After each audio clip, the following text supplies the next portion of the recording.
ایسا انیشیٹو کی ضرورت ہے اس وقت جس سے عالم اسلام کا اتحاد نظر آئے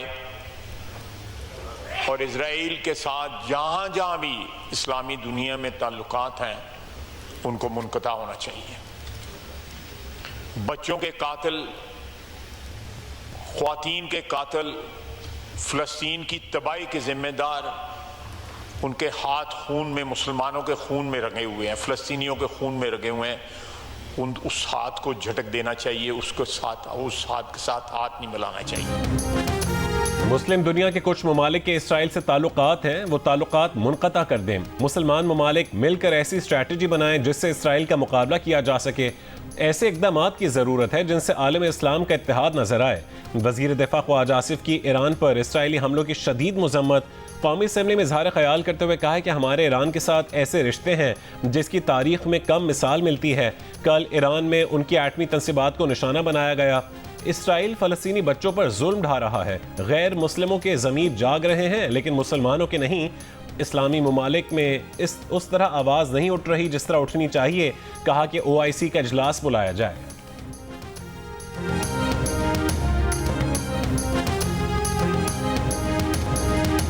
ایران کی طرف سے اسرائیلی حملے کا جواب جاری. اسرائیل پر میزائل حملوں کے 5 پہلے 3 سپیلز میں 200 میزائل فائر کیے گئے. کم از کم ایک میزائل اسرائیلی دارالحکومت تل ابیب کے عین وسط میں گرا. اسرائیلی جوہری تحقیق مرکز کو نشانہ بنانے کا دعویٰ. تل ابیب اور مقبوضہ بیت المقدس میں سائرن کی آوازیں. تل ابیب اور مقبوضہ بیت المقدس میں بیلسٹک میزائل فائر کیے گئے. آپریشن کو وعد صادق سوم کا نام دیا گیا. تل ابیب میں 7 مقامات کو نشانہ بنایا گیا. 9 عمارتیں مکمل تباہ. سینکڑوں اپارٹمنٹس کو نقصان پہنچا. 4 اسرائیلی ہلاک، 60 سے زائد اسرائیلی زخمی. اسرائیلی فوجی ترجمان کی پریس کانفرنس روکنا پڑ گئی. ایرانی میڈیا کے مطابق تل ابیب میں اسرائیلی وزارت دفاع ہیڈ کوارٹرز کے قریب آگ لگی. اسرائیلی خاتون پائلٹ کی گرفتاری اور 2 اسرائیلی طیارے تباہ کرنے کا دعویٰ. کہا یہ F-35 اسٹیلتھ طیارے تھے. اسرائیلی فوج کی تردید. اسرائیلی صحافی کا کہنا ہے کہ تل ابیب میں اسرائیلی فوجی ہیڈ کوارٹرز کو نشانہ بنایا گیا. یہاں اسرائیلی فوج کا اسٹریٹجک پلاننگ ڈویژن بھی ہے. ہزاروں ایرانی شہریوں کا سڑکوں پر جشن. افواج کے حق میں نعرے.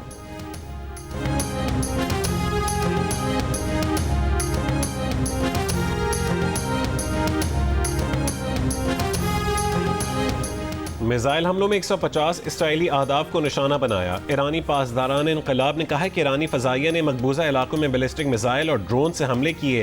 یہ وہی تنصیبات ہیں جہاں سے اسرائیل کی جانب سے ایران اور فلسطینیوں پر بم برسائے جاتے ہیں. پاسداران انقلاب نے دعویٰ کیا ہے کہ اسرائیلی بیانات کے برعکس ایرانی میزائل اپنے اہداف کو نشانہ بنا رہے ہیں. بے گناہوں کا خون بہائے جانے کا بدلہ لیا جا رہا ہے.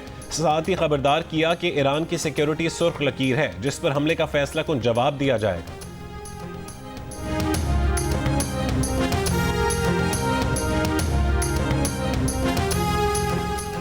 امریکی صدر ٹرمپ کی سعودی ولی عہد محمد بن سلمان سے فون پر گفتگو. اسرائیلی میڈیا کے مطابق ایران اسرائیل تناؤ ختم کرنے اور بات چیت سے مسئلہ حل کرنے پر اتفاق. قطری امیر کے بھی امریکی صدر سے ٹیلی فون پر گفتگو.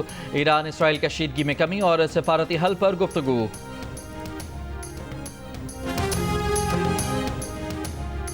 روسی صدر کا ایرانی ہم منصب اور اسرائیلی وزیر اعظم سے رابطہ. روس کے صدر نے اسرائیل ایران جنگ روکنے کے لیے ثالثی کی پیشکش کر دی. صدر آصف علی زرداری، وزیر اعظم شہباز شریف، نواز شریف اور بلاول بھٹو زرداری کی ایران پر اسرائیلی حملے کی مذمت. وزیر خارجہ اسحاق ڈار کا ایران کے وزیر خارجہ سے رابطہ. اسرائیلی جارحیت کی شدید مذمت کی. ایران کی حکومت اور عوام سے مکمل یکجہتی کا اظہار. ایران پر اسرائیلی حملے کے خلاف قومی اسمبلی اور سینٹ میں مذمتی قراردادیں منظور. قراردادوں میں اسرائیلی حملے کو ایران کی خود مختاری، علاقائی سالمیت اور UN چارٹر کی کھلی خلاف ورزی قرار دیا گیا.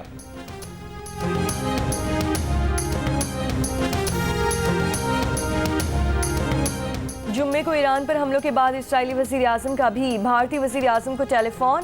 خبر ایجنسی کے مطابق اسرائیلی وزیر اعظم نے مودی کو ایران پر حملے کے بارے میں بریف کیا.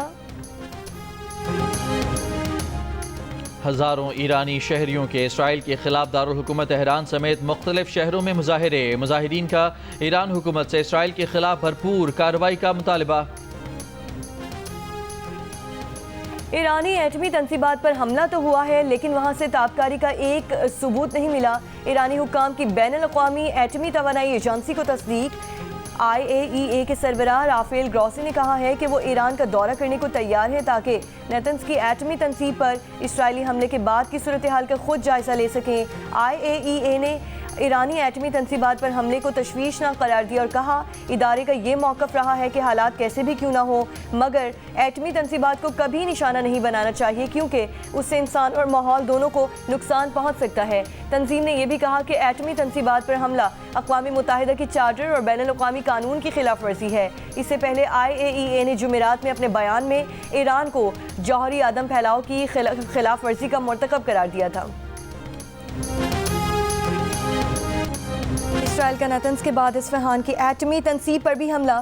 سربراہ عالمی ایٹمی توانائی ایجنسی کے اصفہان جوہری تنصیب کو نشانہ بنائے جانے کی تصدیق۔ تہران، تبریز اور نتن سمیت کئی شہروں پر بمباری۔ حملوں میں ایران کی مسلح افواج کے سربراہ جنرل محمد باقری اور پاسداران انقلاب کے سربراہ میجر جنرل حسین سلامی شہید ہو گئے۔ ایرانی ایروسپیس کے سربراہ امیر علی حاجی زادہ بھی شہید۔ شہداء میں 20 سینئر فوجی کمانڈر شامل۔ اسرائیلی حملوں میں ایران کے بیلسٹک میزائل سسٹم کو بھی نشانہ بنایا گیا۔ نتنز کے جوہری ری ایکٹر کو بھی نشانہ بنایا گیا۔ حملوں میں 6 جوہری سائنسدان بھی شہید ہو گئے۔ ایرانی ایٹمی توانائی کمیشن نے نتنز جوہری تنصیب کو نقصان پہنچنے کی تصدیق کر دی ہے۔ IAEA کے مطابق نتنز پر حملے کے بعد وہاں جوہری تابکاری کا ثبوت نہیں ملا۔ تہران اور تبریز سمیت 12 صوبوں میں اسرائیلی حملوں میں 78 افراد جاں بحق اور 300 سے زائد زخمی ہوئے۔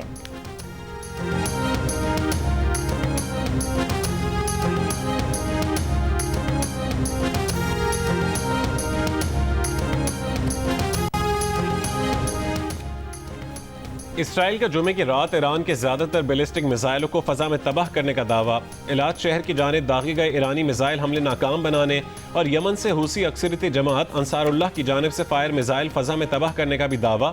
ایران کے فضائی دفاعی نظام کے خلاف بڑے پیمانے پر حملہ مکمل کرنے اور ایرانی انقلابی گارڈز اور ایئر فورس کی لیڈرشپ کے زیر زمین اجلاس کو نشانہ بنانے کا بھی دعویٰ۔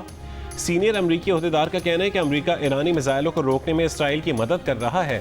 اسرائیلی دفاعی اداروں کے مطابق ایران سے جنگ کم سے کم 2 ہفتے تک جاری رہ سکتی ہے۔ ایران پر حملے میں اسرائیل کے 200 لڑاکا طیاروں نے 5 مرحلوں میں حصہ لیا۔ درجنوں ریڈارز اور زمین سے فضا تک مار کرنے والے میزائل لانچرز کو تباہ کیا۔ اسرائیل نے دنیا بھر میں اپنے سفارت خانے تاحکم ثانی بند کر دیے۔ وزارت خارجہ کے مطابق کانسلر سروس بھی معطل رہے گی۔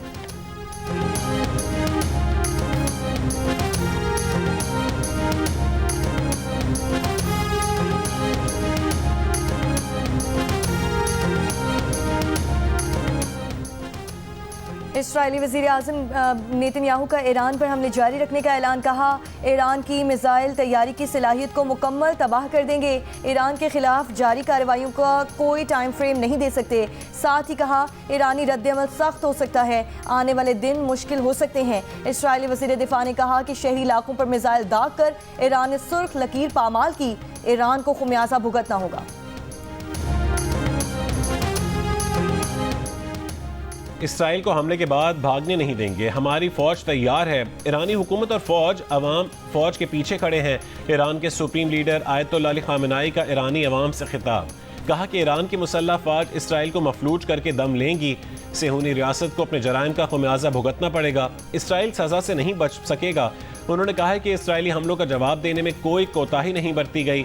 اس سے پہلے ایک بیان میں انہوں نے کہا تھا کہ صہیونی ریاست نے رہائشی علاقوں کو نشانہ بنا کر اپنی ظالمانہ فطرت کو پہلے سے زیادہ بے نقاب کر دیا۔ ایران کی مسلح افواج کی مضبوط بازو اسرائیل کو سزا دیے بغیر نہیں روکیں گے۔ ایرانی حکومت نے اپنے بیان میں یہ بھی کہا ہے کہ ایران نے جنگ کی ابتدا نہیں کی، مگر اس کا اختتام ایران کے ہاتھوں ہی لکھا جائے گا۔ قومی خود مختاری کی خلاف ورزی کو اسرائیل غاصب کا ناقابل معافی جرم بنائیں گے۔ اسرائیل سے طاقت کی زبان کے سوا کسی اور زبان میں بات نہیں کی جا سکتی۔